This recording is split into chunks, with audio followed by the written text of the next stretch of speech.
Bismillahirrahmanirrahim. Assalamualaikum warahmatullahi wabarakatuh. Apa kabar teman-teman semua? Mudah-mudahan kita senantiasa berada dalam keadaan sehat walafiat. Amin ya robbal alamin. Yang saya hormati Bapak Ferli Septi Irwansyah MSI selaku dosen pengampu mata kuliah Komunikasi Teknologi dan Informasi Pendidikan serta rekan-rekan mahasiswa semester 3 Program Studi Pendidikan Kimia UIN Sunan Gunung Jati Bandung. Pada kesempatan ini perkenankan saya Yusuf Hidayat dengan nomor induk mahasiswa 12020080071 untuk mempresentasikan salah satu jurnal yang berjudul Penerapan Model Pembelajaran Inquiry Terbimbing untuk meningkatkan keterampilan proses sains siswa pada konsep larutan elektrolit dan non-elektrolit. Adapun proses pembuatan video presentasi ini merupakan salah satu tugas dari mata kuliah Komunikasi Teknologi dan Informasi Pendidikan. Adapun pembahasan yang akan saya jelaskan pada kesempatan ini setidaknya ada 3 hal utama yang akan saya bahas. Yang pertama tentang latar belakang, yang kedua mengenai metode penelitian, dan yang terakhir saya akan membahas tentang hasil dan pembahasan. Baiklah, untuk mengefektifkan waktu, saya mulai dengan pembahasan yang pertama yaitu tentang latar belakang. Setidaknya terdapat 3 hal yang melatar belakangi proses pembuatan jurnal ini. Yang pertama yaitu adanya problem, di mana siswa masih kurang aktif dan cenderung pasif. Hal ini dikarenakan kurangnya dorongan dan motivasi dari guru dalam proses pembelajaran. Kemudian kesulitan dalam memahami materi. Ini disebabkan karena kemampuan berpikir siswa dalam proses membangun konsep itu masih belum tercapai. Adapun studi kasus yang diambil pada penelitian ini yaitu pada materi larutan elektrolit dan non-elektrolit, yang mana materi larutan elektrolit dan non-elektrolit ini mengandung konsep yang bersifat abstrak contoh konkret, sehingga konsep tersebut tidak jarang membuat siswa merasa kesulitan dalam mempelajarinya. Oleh karena itu perlu adanya solusi atau strategi untuk mengatasi berbagai masalah tersebut. Yang pertama yaitu pembelajaran yang relevan dan menyenangkan. Ini akan menyebabkan siswa merasa lebih termotivasi dalam proses pembelajaran. Yang kedua dapat meningkatkan keterampilan proses sains siswa. Dan yang terakhir pembelajaran inquiry. Pembelajaran inquiry ini diyakini mampu membangun pengetahuan siswa secara mandiri. Nah, berdasarkan hasil penelitian MC Donald pada tahun 2013 menunjukkan bahwa inquiry terbimbing dapat mendorong siswa menjadi peserta didik yang mandiri dan berpikir kritis pada pembelajaran kimia.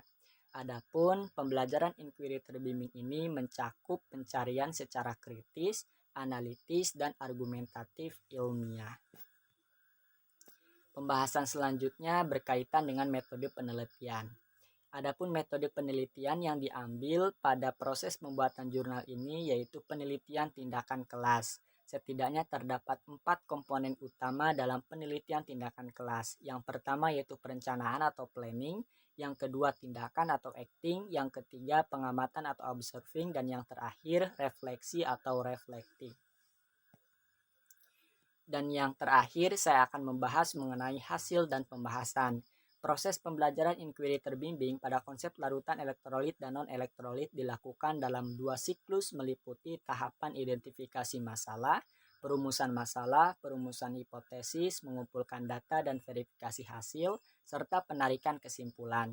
Di sini terdapat 2 tabel yang telah saya sajikan.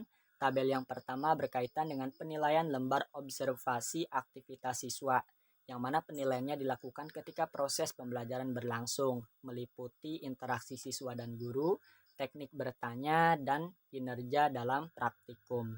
Terdapat 5 kelompok belajar mulai dari kelompok magnesium, boron, nitrogen, karbon, dan natrium, yang terbagi ke dalam 2 siklus, yaitu siklus pertama dan siklus kedua, dengan nilai akhir rata-ratanya dari keseluruhan kelompok belajar pada siklus 1 yaitu 86,4, pada siklus 2 yaitu 91. Adapun tabel yang kedua yaitu penilaian keterampilan proses sains siswa. Penilaiannya diambil dalam hal pengerjaan LKS oleh siswa secara berkelompok. Terdapat 5 kelompok belajar yang terbagi ke dalam 2 siklus, siklus pertama dan siklus kedua, dengan nilai rata-rata akhir pada siklus pertama yaitu 76 dan pada siklus kedua yaitu 93.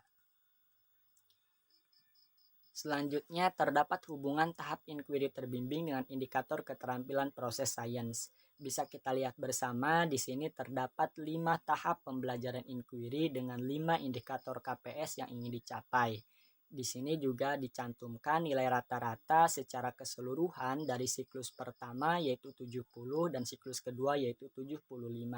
Maka dengan demikian dapat kita simpulkan berdasarkan data yang telah disajikan bahwa aktivitas siswa dalam penerapan pembelajaran inquiry terbimbing pada konsep larutan elektrolit dan non-elektrolit mengalami peningkatan, sehingga hal ini bisa menjadi acuan atau landasan bagi penerapan pembelajaran secara inquiry terbimbing, yang mana dengan data tersebut dapat lebih meyakinkan kita sebagai tenaga pendidik nantinya untuk menerapkan proses pembelajaran secara inquiry terbimbing, yang mana siswa akan lebih termotivasi, kemudian keterampilan proses sainsnya akan meningkat dan keterampilan dalam membangun konsep pun juga akan meningkat. Mungkin itu saja presentasi dari saya. Terima kasih atas segala perhatian dan mohon maaf atas segala kesalahan. Wassalamualaikum warahmatullahi wabarakatuh.